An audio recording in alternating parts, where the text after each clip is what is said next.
So, Cliff, Wheel of Fortune and Fantasy, what did you think?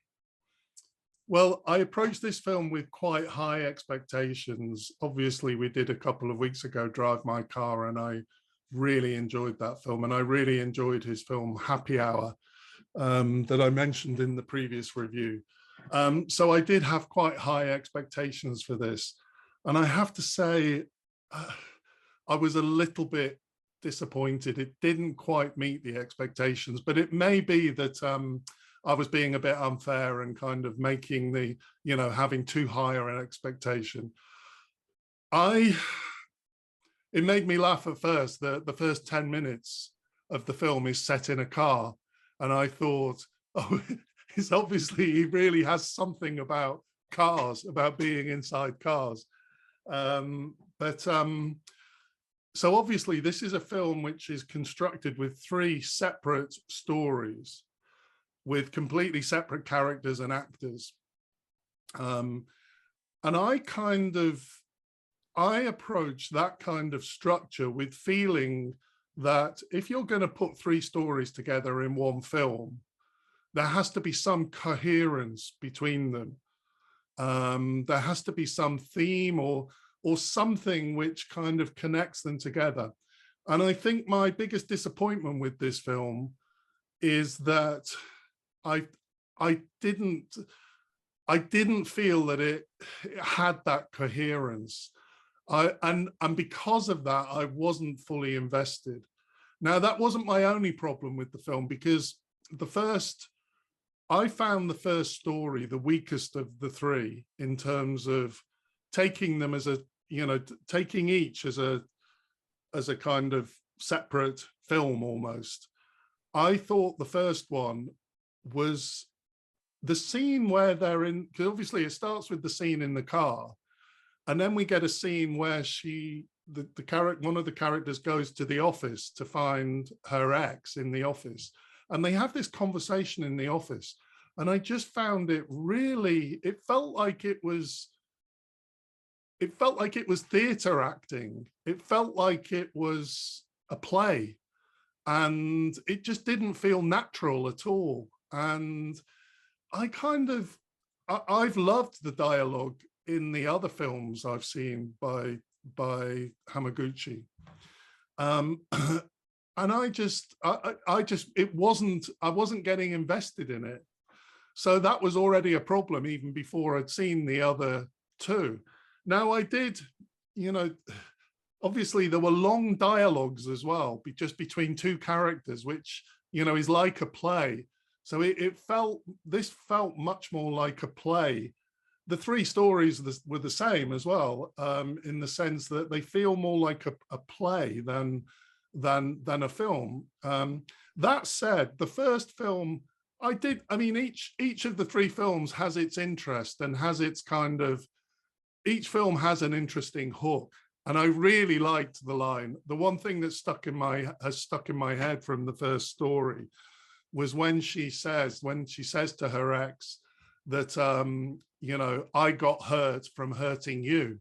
And I kind of understood her point, that she'd cheated on him, but it had hurt her as well. And it felt, the one thing I'll say about all of his work is it has an emotional complexity.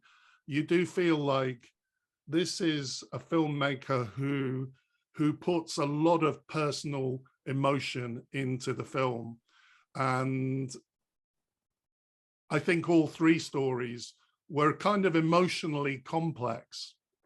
Of the three stories, I thought the third one was the most interesting.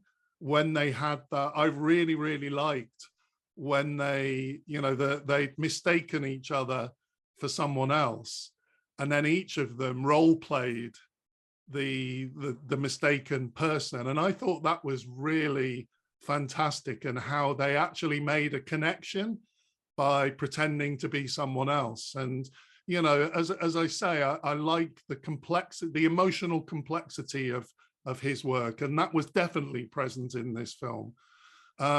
I just wondered, the one thing I thought was odd about the final story, that this whole thing about the virus wiping out all emails, it just seemed a little bit unnecessary.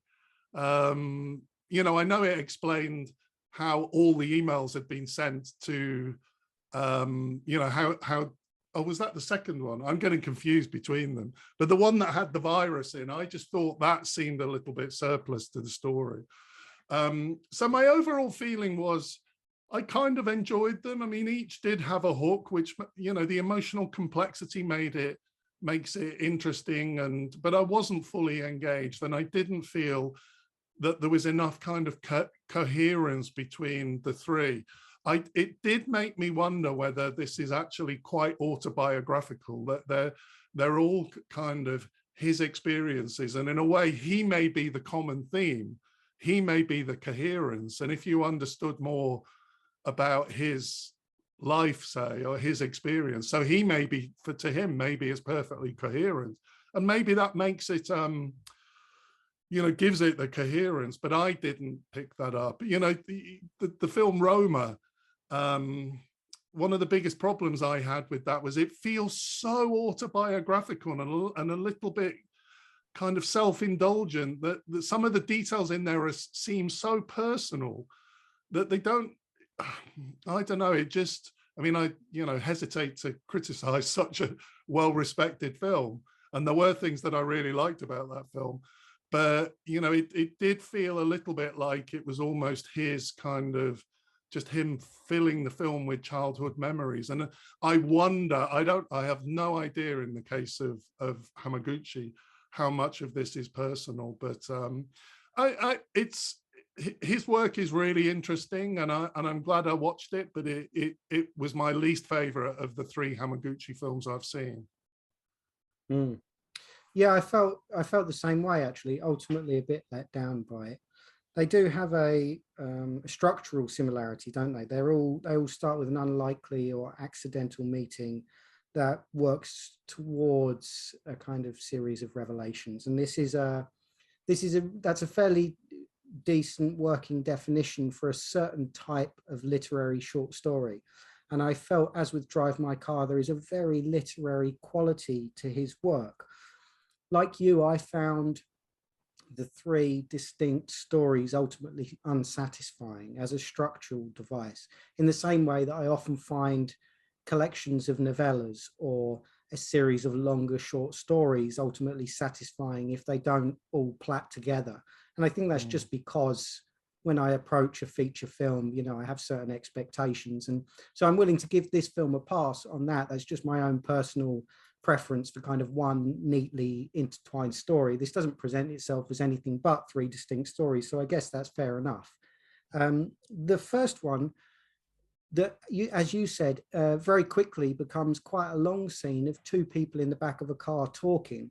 And a few minutes into their dialogue, I realized that it felt like I was watching two people in the back of a car talking, and it was a bit boring, and I wasn't interested in the conversation.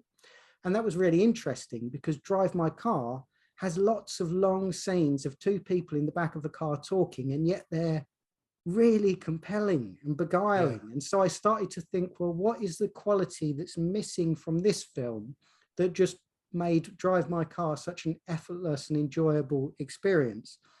And I didn't quite work it out until the second story of her like attempted seduction of the writer.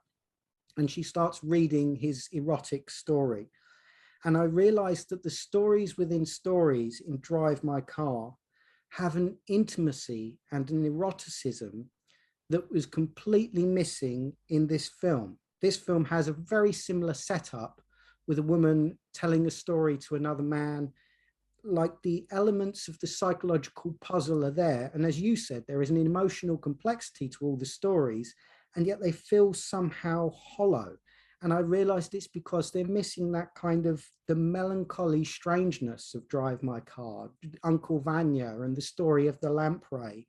And although I'm not sure how much of Drive My Car came from the Murakami story on which it's based, I started to wonder how much of the intoxicating quality of the writing and ideas came from Murakami in that film, and how much came from Hamaguchi.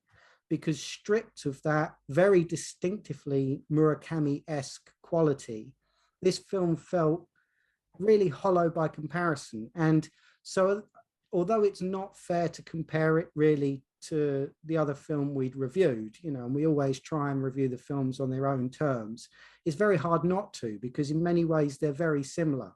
And yet there were times where a story that should have been intoxicating and strange, that middle one, occasionally just felt silly. And some of the dialogue they had together just felt kind of stupid and a bit daft and made me kind of chuckle. However, the longer they spoke, there was finally some kind of weird, hypnotic strangeness about the scene, even though, and I made that comment in my notes and then realized that I couldn't really remember anything much of what they'd said. So it was like they weren't saying anything that was particularly interesting or enlightening. And yet, in the end, there was something kind of beguiling about it. And perhaps that's just down to the sincerity with which it's delivered, the kind of quiet tone of it.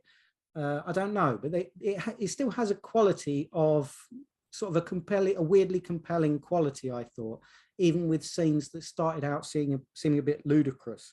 I too felt that the third story was the most successful, and that's, I think, principally because it has a psychological and structural neatness to it, which is reminded me actually of like a Kafka meditation. It's very precisely, neatly done. As you said, her mistaken recognition prompts the other's mistaken recognition, and together they have these series of sad revelations. It's like a very well-structured short story, and it unfolds really nicely. It has a very satisfying ending, and it has a lightness of touch, which I thought was really lovely, except for, as you mentioned, the framing device, which is that, you know, this virus has wiped out all digital whatever, and so everything's now back to pen and paper, which ultimately is completely unnecessary for what the story needs to do, and gave me the feeling that this was the writer reaching for those very strange touches that were missing from the earlier stories, but failing to kind of integrate them in a way